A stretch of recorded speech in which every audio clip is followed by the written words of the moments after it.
The Norwegian Thai boxing scene is interesting. It seems as if the Norwegians have entered a Dutch kickboxing renaissance. You do see the occasional Muay Femur, a typical Muay Mai, but a really rare style in the Norwegian scene is the Muay Khao. The sight of a clinch fighter in Norway is quite rare, and I find that a shame because while Norway is in a Dutch kickboxing era, especially with gyms like Frontline Muay Thai, which is a really nice style, the art of Muay Khao can be really beneficial. It's a counter. What I'm about to do is display a fighter called Petwon-Chu. This motherfucker had 4 fights with Sanchai and beat Sanchai every single time. By no means does Sanchai share the style that Norwegians have, but one thing he has in common with the Norwegians is that he hates clinch fighters and he doesn't do good against them at all. Nong-O is also a good example of a fighter that doesn't really like clinching. He likes to be on the outside and strike, he likes to get knockouts, which is a shame for him because Petwon-Chu, when he meets fighters,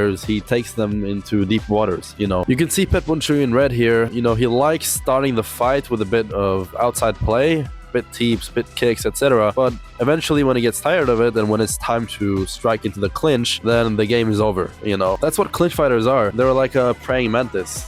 When they strike their opponent, when they get a hold of them, they don't let go. And keep in mind, beating Sanchai 4 times in a row, beating a technical monster that often is unheard of. That can only mean one thing.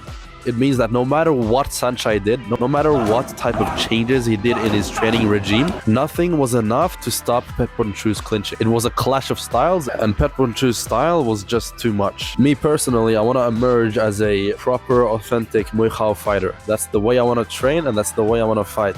I don't want my opponents to have fun on the outside and trade shots. I want to make them uncomfortable and get into the clinch. That's the way I've won my past fights, and that's the way I want to keep winning my next fights. I want to see more Muay Khao fighters. I want to see more knee fighters. I want to see more clinch fighters in Norway. I hope that my next fights will motivate both my opponents and other Thai boxers watching my fights into believing more in the clinch. I want people to believe in Muay Thai, not just striking, but really using every aspect of Thai boxing in order to win a fight.